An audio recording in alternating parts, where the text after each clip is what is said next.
আমার আল্লাহ পাক কোরআনুল কারীমের 114টি সূরা করে দিয়েছেন। কোরআনুল কারীমের 6666টি আয়াত করে দিয়েছেন।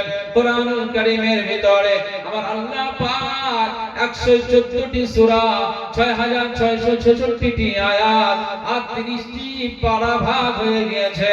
একটা পারা, দুইটা পারা, তিনটা পারা।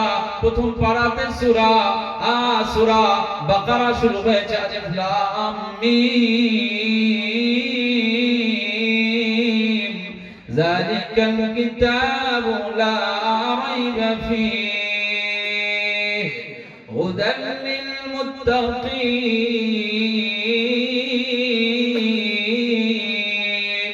পারা শেষ হয়ে গেল।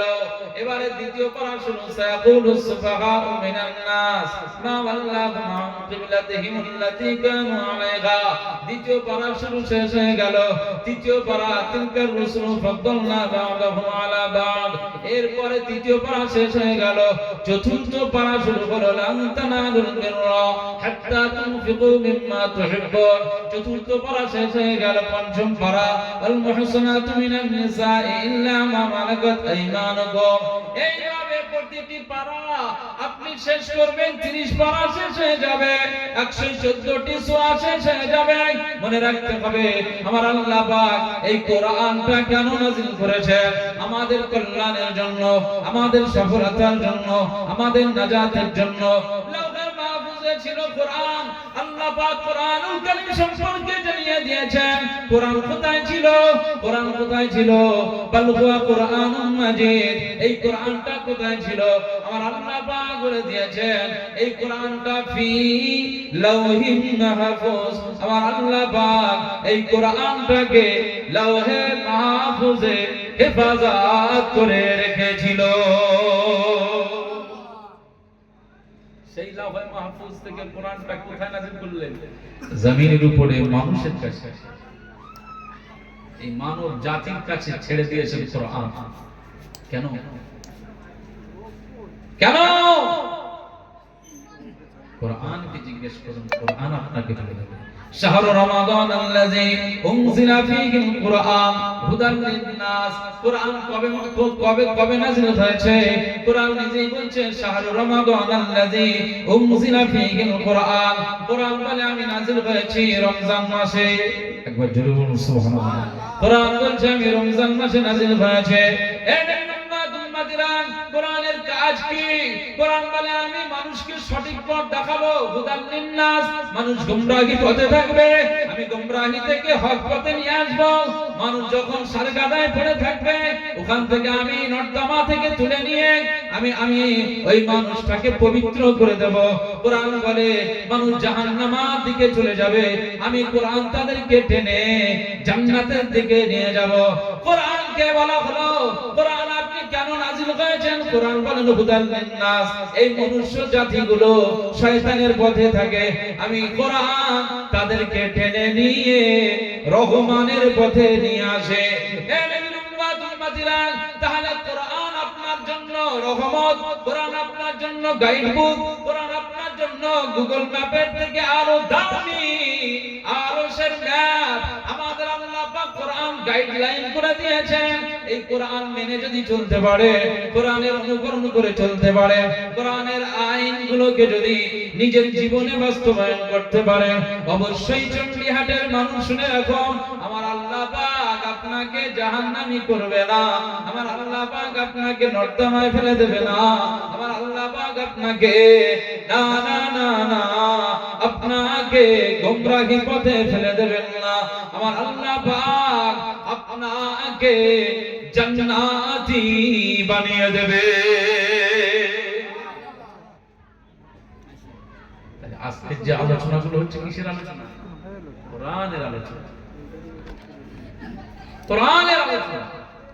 যদি কেউ একটু সময় দিতে পারে, নসিব খুলে যাবে। যারা রাস্তায় ঘুরতেছে বেহায়ারত্ব, এরা যদি বুঝে যে না কোরআন আমাদের জন্য রহমত, কোরআন আমাদের জন্য সফলতা, কোরআন আমাদের জন্য নাজাত, কোরআন আমাদের জন্য জান্নাত, একবার জোরে বলুন সুবহানাল্লাহ। যদি বোঝে তাহলে সে আর রাস্তায় ঘুরবে না, সে চলে আসবে, সেই মাহফিলে চলে আসবে। মক্কার সবচেয়ে বড় ক্রিমিনাল কে ছিল বলুন তো?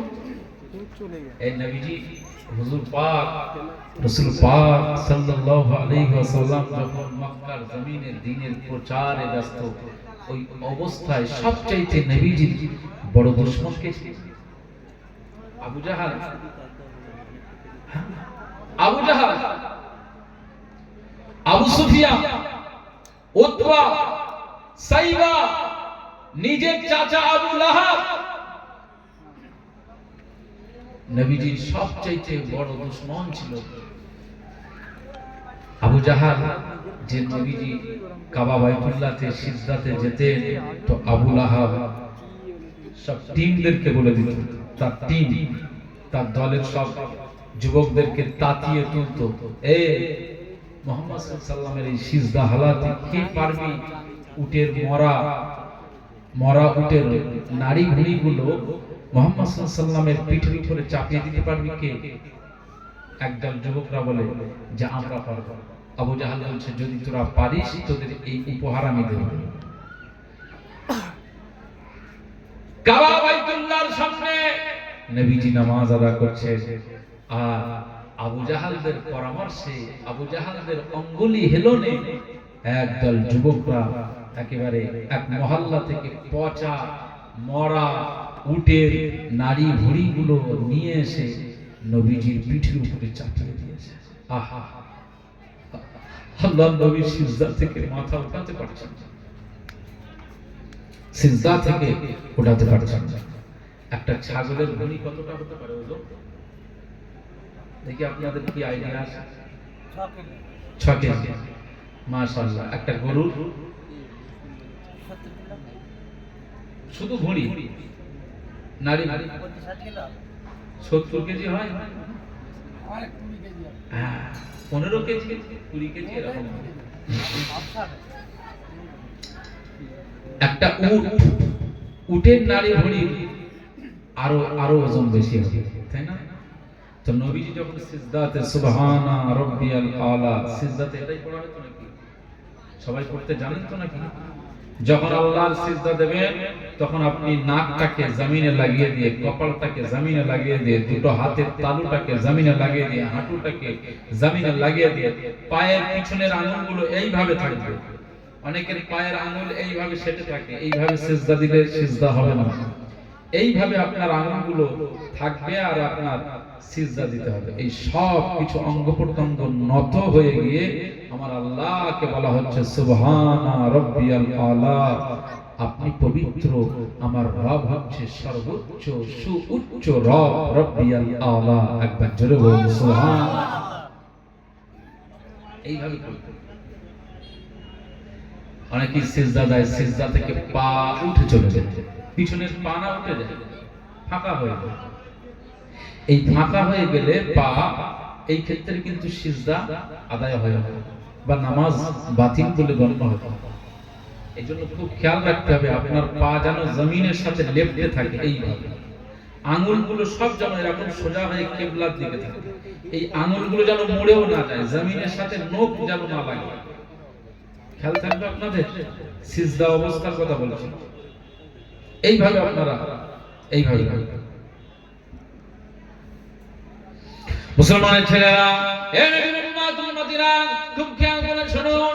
আল্লাহ নবী দিন ও দুনিয়ার বাদশা হাবিবুল্লাহকে, নবী জনাবে মুহাম্মদ রাসূলুল্লাহকে সাল্লাল্লাহু আলাইহি ওয়াসাল্লাম পাক জীবনে জানিয়ে দিয়েছে, এ আমার সাহাবীরা, আমি রাসূলুল্লাহ সাল্লাল্লাহু আলাইহি ওয়াসাল্লাম জানিয়ে দিলাম, এই পৃথিবীর জমিনের বান্দা বান্দীগুলো যখন নামাজে দাঁড়িয়ে যায়, নামাজে দাঁড়ানোর একটা হালাত থাকে, আর রুকুতে যখন যায় মাথা হেঁট করে দিয়ে একটা হালাত থাকে, বান্দা বান্দি যখন বৈঠকে চলে যায় বৈঠকের একটা হালাত থাকে, আর বান্দা বান্দিগুলো যখন কপালটা জমিনে লাগিয়ে দিয়ে সুবহানা রাব্বিয়াল আলা বড়াই মশগুল হয়ে যায়, এর একটা হালাত থাকে। আল্লাহ নবী পাক জবানে জানিয়ে দিয়েছে, হে আমার সাহাবীরা, আমি রাসূলুল্লাহ সাল্লাল্লাহু আলাইহি ওয়াসাল্লাম জানিয়ে দিলাম, নামাজের ভিতরে সবচেয়ে পছন্দনীয় বিষয় হচ্ছে সিজদা, এই সিজদাটা আমার আল্লাহ পাকের দরবারে এত পছন্দ হয়ে যায়, আমার আল্লাহ পাক এত পছন্দ করে না। আমার সাহাবীরা, আমি রাসূলুল্লাহ সাল্লাল্লাহু আলাইহি ওয়াসাল্লাম জানিয়ে দিলাম, তোমরা যখন সিজদা দেবে একাগ্রতার সঙ্গে মনোনিবেশ ঘটিয়ে মহব্বতের সঙ্গে আমার আল্লাহ তাআলার জন্য কপালটা ঝুঁকিয়ে দেবে। সিজদায় গিয়ে জমিনে কপালটা নাগে সুবহানা রাব্বিয়াল আলা, সুবহানা রাব্বিয়াল আলা, সুবহানা রাব্বিয়াল আলা পড়বে। আমার আল্লাহ পাক বান্দা বান্দীদের নামাজের ভিতরে সিজদা হালাতটাকে আমার আল্লাহ তো পছন্দ করে না। বান্দাকে বলতে থাকে, হে আমার বান্দারা, হে আমার বান্দীরা, আমি আল্লাহ পাক জানিয়ে দিলাম, হে গোলামেরা, আমি আল্লাহ পাক জানিয়ে দিলাম, তোমরা আমি আল্লাহ পাকের জমিনে সিজদা দিয়ে সুবহান রাব্বিয়াল আলা পড়ো। আমি আল্লাহকে যেমন খুশি করতে চাও, আমি আল্লাহ পাক জানিয়ে দিলাম, তোমরা যেমন আমাকে খুশি করতে যে তোমাদের কপালটাকে জমিনে লুটিয়ে দিয়েছো, আমি আল্লাহ পাক ঠিক তেমনি ভাবে তোমাদের ঝুঁকিয়ে দেওয়া কপালে আমি আল্লাহ খুশি হয়ে গিয়ে আমি আল্লাহ তোমাদেরকে বান্দা বলে কবুল করে নিলাম। যেন খুব মহব্বতে সিজদা দিতে হবে। মুসলমানের ছেলেরা,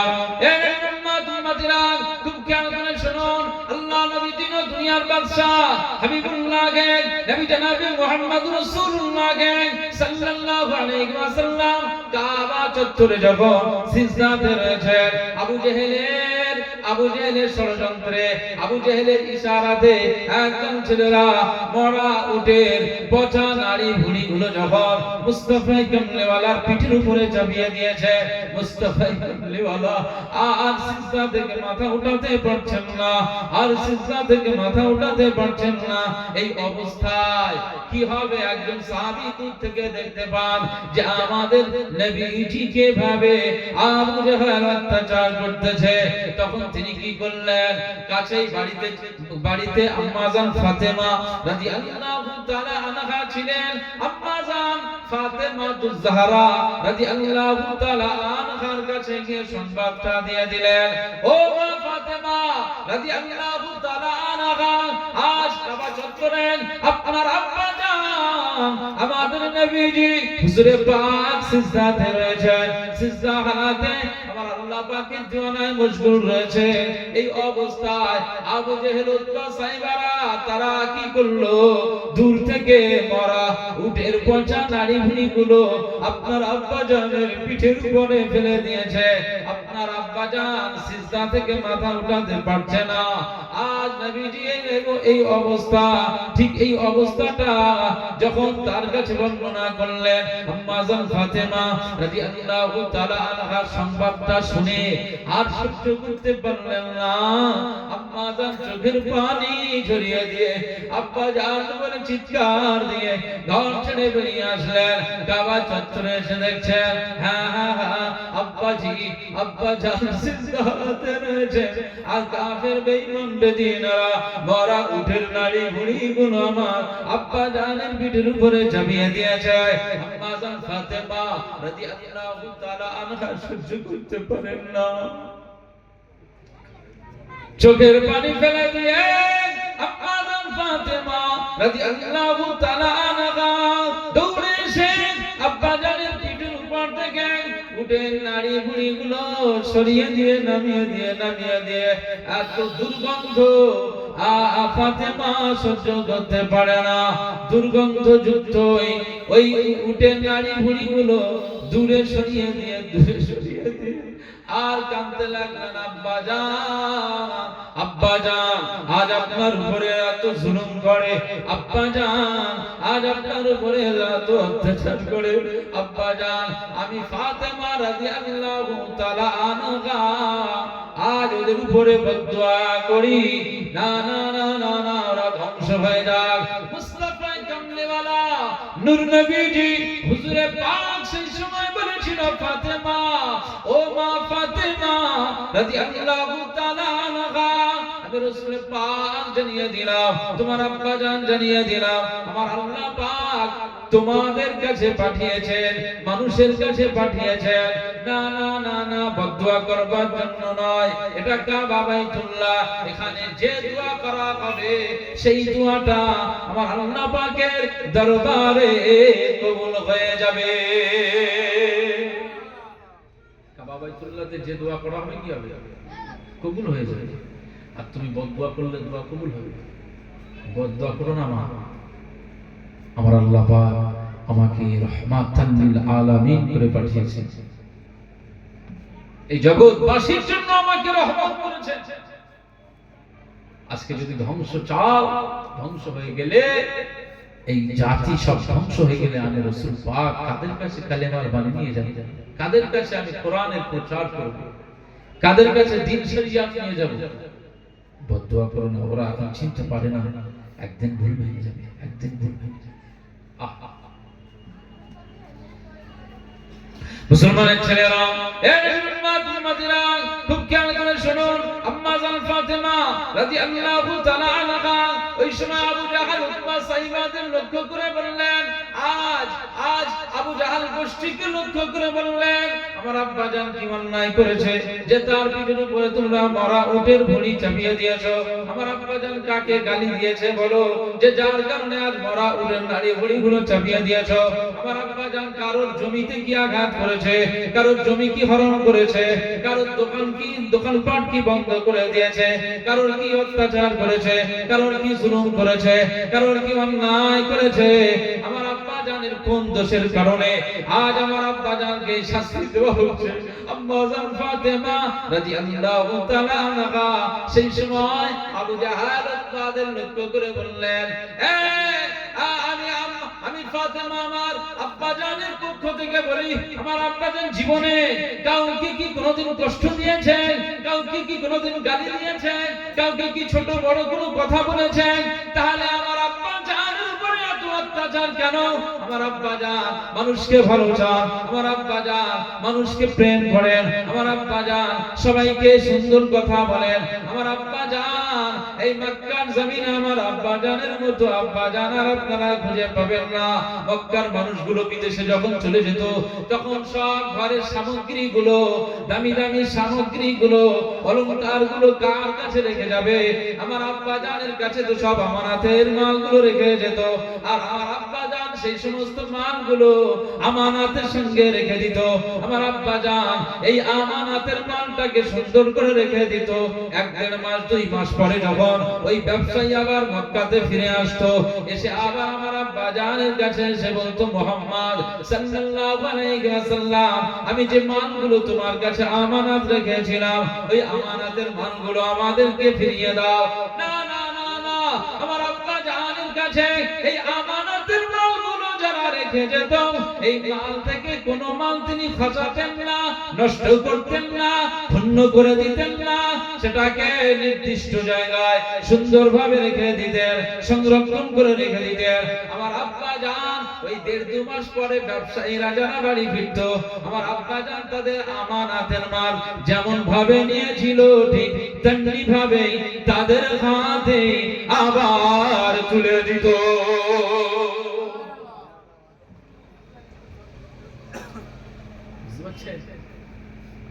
আমানতের মাল খুব কঠিন জিনিস। আমি আপনার কাছে 10,000 টাকা দিয়ে রাতে আমার ঘুম হবে না, যেটা তুই রেখে দিবি 1 সপ্তাহ পরে আমার লাগবে। যতই অনেক স্বামীরা রয়েছে দেখবেন, অনেক স্বামীরা নিজের বিবিকেও বিশ্বাস করে না, তার বলে না কোথায় টাকা রাখে, নিজের বিবিও জানে না স্বামী কোথায় টাকা রাখে। এই জিনিস অনেক দামি জিনিস। টাকা পয়সা তো পৃথিবীর জন্য একটা বড় নিয়ামত। টাকা না থাকলে বলুন তো কোনো কাজ করা কি সম্ভব হবে?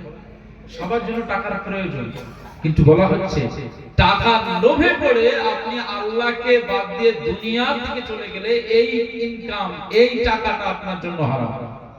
কিন্তু আপনার নামাজের জন্য টাকার দরকার, যাকাতের জন্য টাকার দরকার, হজের জন্য টাকার দরকার, মানুষকে দান করবেন টাকার দরকার, মসজিদের মিনার হবে টাকার দরকার, মানুষের আপনি একটা কোরআন কিনে দেবেন টাকার দরকার।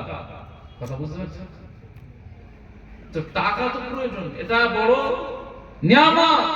কিন্তু এই টাকায় যদি আমি আল্লাহ ভোলা হয়ে যাই সেটাই আমার জন্য হারাম। ওটা রহমত না, ওটা গজব। কথা বুঝতে পারছেন? তো আমানত রেখে দিলাম আপনার কাছে যে বন্ধু আমি টাকাটা রেখে দিলে কি হবে না হবে, তাই 20,000 টাকাটা তোর কাছে রেখে দিলাম।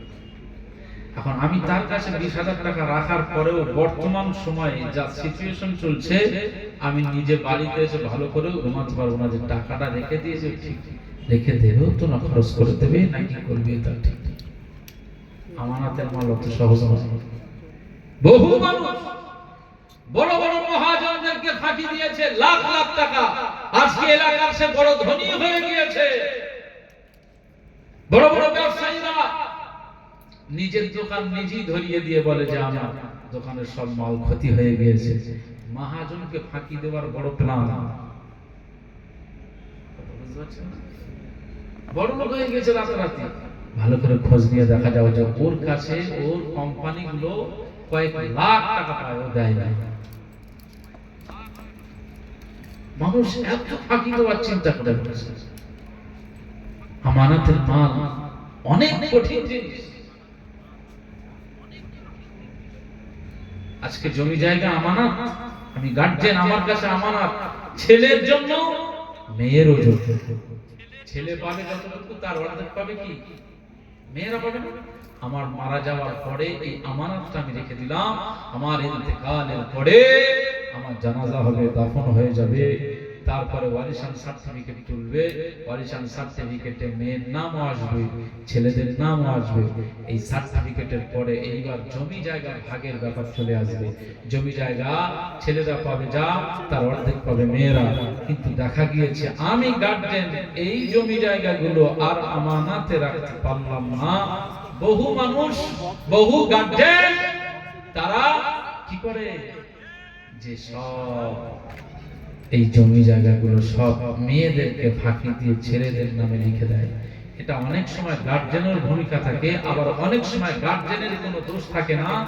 ছেলেরা জোর করে আব্বাকে তুলে নিয়ে গিয়ে বোনেদেরকে ফাঁকি দিয়ে জমিগুলো নিজের নামে করে নেয়। এরকম সমাজে হয় না? হয় না? সব চন্ডিহাটে হচ্ছে, এটা আমি বলতেছি না, আমাদের এলাকার কথা বলছি। আরে বহু মানুষ, আমরা এই যে লেবাস পরে ঘুরছি, আমাদেরকে কি বলবেন আপনারা? কি হুজুর বলবেন, ইমাম সাহেব বলবেন, হাফেজ সাহেব বলবেন, মাওলানা বলবেন, এটা তো বলবেন নাকি? কারণ আমরা মাদ্রাসাতে পড়াশোনা করেছি।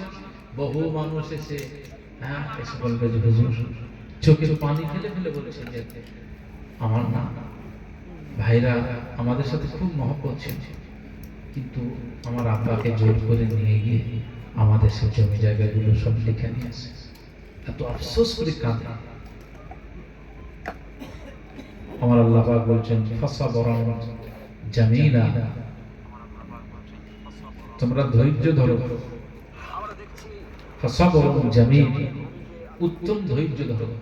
ঠিক তেমনি আমরাও বলছি যে আমার আল্লাহ পাক কোরআনে বলেছেন যে কঠিন সময়ে উত্তম ধৈর্য ধরতে হবে। তুমিও উত্তম ধৈর্য ধরো, এর ফলাফল আমার আল্লাহ দিয়ে দেবে। কথা বুঝতে পারছেন? এই জন্য আমানতের মাল নষ্ট করবে না। নবীজি বললেন আয়াতুল মুনাফিক, মুনাফিকদের তিনটি লক্ষণ থাকে। এক নম্বরে ইযা হাদাসা কাযাবা, যখন সে কথা বলবে মিথ্যা কথা বলে। বহু মানুষ রয়েছে কথায় কথায় মিথ্যার ফুলঝুরি চলে যায়, অথচ সেই মিথ্যার ফুলঝুরি চলে সে এমন ভাবে কথা বলে জনগণ মনে করে যে সত্য বলতেছে, আর জনগণ তার কথায় পাগলা হয়ে যায়। এই উম্মাতিরা বহু মানুষ রয়েছে এত সুন্দর করে গুছিয়ে মিথ্যা কথা বলে, মানুষ বিশ্বাস করে না। রাসূল বলেছেন ইযা হাদাসা কাযাবা, সে যখন কথা বলে মিথ্যা কথা বলে। এই মিথ্যা কথা বলা কবিরা গুনাহ, মহাপাপ। পৃথিবীর জমিনে যারা মিথ্যা কথা বলে এরা মুনাফিকের লক্ষণ নিয়ে ঘোরে, মুনাফিকের খাতায় এদের নাম চলে যায়। নবীজি এর পরে বললেন, দ্বিতীয় নম্বরে বললেন আমি রাসূল পাক জানিয়ে দিলাম, রাসূল পাক জানিয়ে দিয়েছেন ইযা হাদাসা কাযাবা, ইযা হাদাসা কাযাবা। দুই নম্বরে বললেন ওয়া ইযা ওয়া'আদা আখলাফা, যখন সে ওয়াদা করে অঙ্গীকার করে, তখন ওই বান্দাটা অঙ্গীকার ভঙ্গ করে নেয়, তখন ওই বান্দাটা অঙ্গীকার ভঙ্গ করে নেয়, তখন সে ওয়াদা খেলাফ করে নেয়, ওয়াদা ভঙ্গ করে দেয়। বহু মানুষ আমরা রয়েছে, আমরা ওয়াদা করি যেটা করব, কিন্তু পরক্ষণেই সেই ওয়াদাটা ভঙ্গ করে দিয়ে সেটা করি না। এ নবীর উম্মত উম্মতিরা, আল্লাহ নবী বললেন এটা মুনাফিকের একটি অন্যতম লক্ষণ। 3 নম্বরে নবীজি বললেন ইযা তুমিনা খানা, যখন মানুষের কাছে আমানত রেখে দেওয়া হয়, ওই ব্যক্তিটার কাছে আমানত রেখে দিলে ওই ব্যক্তিটা মালটাকে নিজের মতো মনে করে নেয়, তখন আমানতের মালটা নিজের পেটে চলে যায়। এই নবীর উম্মত উম্মতিরা, এই কয়েকটি লক্ষণ যদি তার ভিতরে থাকে, সে মুনাফিকের দরজা পেয়ে যাবে, মুনাফিকের দরজা পাবে। আর কোরআনুল কারীমে আল্লাহ পাক বললেন ইন্নাল মুনাফিকিনা ফিদ দারকিল আসফালি মিনান নার, মুনাফিকদের স্থান হচ্ছে জাহান্নামের সর্বনিম্ন জায়গায়, খুব নিচে জাহান্নামের একেবারে সবার শেষে, জাহান্নামের সবার শেষে মুনাফিকদের জায়গা করে দেবে। সহ্য করার ক্ষমতা কারোর আছে? যদি কারো থাকে তাহলে তার নিয়ে একটু পরীক্ষা হবে। আমার ক্ষমতা নেই, পরিষ্কার কথা বলছি, আমার ক্ষমতা নেই। তবে যার কেউ যদি বলে যে সে মরার পরে দেখা যাবে, অনেক মানুষ বলে না যে মরার পরে সে কবরে গিয়ে দেখা যাবে, বহু মানুষ বলে, তো সহজ না। চলেন, যদি মনে হয় মরার পরে দেখা যাবে, চলেন এখন আপনার এই জলসার যেখানে তাবারুক হচ্ছে, বিরিয়ানির হাঁড়ি টাড়ি চলতেছে, চলেন ওই চুলোর কাছে গিয়ে একটু পরীক্ষা নেওয়া হবে। কবরের কাছে গিয়ে আপনি সবকিছু ম্যানেজ করে নেবেন, যখন এখন এখান থেকে একটু ম্যানেজ হয়ে যায়, কি করে আপনি ম্যানেজ করতে পারেন দেখা যাবে। এই চুলোর আগুনে কি ওর হাত দেওয়ার ক্ষমতা আছে? বলেন, এই যে আমাদের দুনিয়ার যে চুলো চলতেছে, এই তাবারুকের বিরানির যে চুলোগুলো জ্বলতেছে, এই চুলোতে কি আমাদের কারো হাত দেওয়ার ক্ষমতা আছে? তাহলে এইটার যদি ক্ষমতা না থাকে, এর 70 গুণ বেশি জাহান্নামের আগুনের উত্তপ্ত গরম পরিবেশ, সেই আগুনে হাত দেওয়া তো দূরের কথা, তার ধারে কাছে যেতে পারবে না। আর সেই আগুনেই আমার আল্লাহ এদেরকে নিক্ষেপ করে দেবে, মুনাফিকদেরকে একেবারে। এই জন্য খুব সাবধানে আমাদের চলতে হবে। মুসলমানের ছেলেরা, এ নবীর উম্মত উম্মতিরা, জাহান্নামকে ভয় করুন। আসুন, আমি যে কথা বলতে চাইছিলাম, আম্মা জান ফাতেমা রাদিয়াল্লাহু তাআলা আনহা আবু জাহাল উতবা সাইবাদের লক্ষ্য করে বললেন, আমার আব্বা জান জীবনে কোনোদিন আমানতের মাল নষ্ট করি নাই। আমাদের নবীজি হুজুরে পাক জীবনে কারোর মাল আমানতে রেখে কারোর মালকে নষ্ট করে নাই। সুতরাং আজকে সেই নবীজির আমরা উম্মত, আমরা যদি আমানতের মালগুলো খেয়ানত করে দেই, আখিরাতে কি নবীজির শাফাআত আমাদের নসিবে জুটবে না। বরং নবীজির সুন্নাতি পন্থা যদি আমরা পালন করি, নবীজি বললেন আমানতের মালগুলো যদি তোমরা গচ্ছিত রাখতে পারো, আমানতের মাল যদি খেয়ানত না করো, যার মাল তাকে যদি ফিরিয়ে দিতে পারো, যার হক তারা হকটাকে যদি ফিরিয়ে দিতে পারো, আমি নবীজি কামলিওয়ালা জানিয়ে দিলাম, আখিরাতের ময়দানে আমার আল্লাহ পাক আমাকে ক্ষমতা দিয়ে দেবে, আমাকে সেই শক্তি দিয়ে দেবে, আমাকে সেই সুযোগটা দিয়ে দেবে। কিয়ামতের ময়দানে আমার আল্লাহ পাক আমাকে বলবেন, যান আপনার গুনাহগার উম্মত উম্মতিদের শাফাআতের সুপারিশ আমি আল্লাহ পাক দিয়ে দিলাম। সেই দিনে আমি কামলিওয়ালা আমার এই উম্মত উম্মতিদের শাফাআত সুপারিশ করে আমি নবীজি সবাইকে জান্নাতে নিয়ে যাব।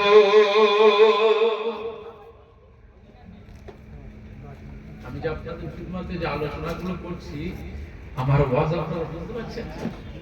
হ্যাঁ, খুব ঠান্ডা ভাবে বুঝতে হবে আর নিজের চরিত্রে সেটাকে প্রয়োগ করতে হবে। জীবনে অনেক ভুল করেছি, আরে আমি হুজুর, আমার জীবনে কি ভুল হয়নি?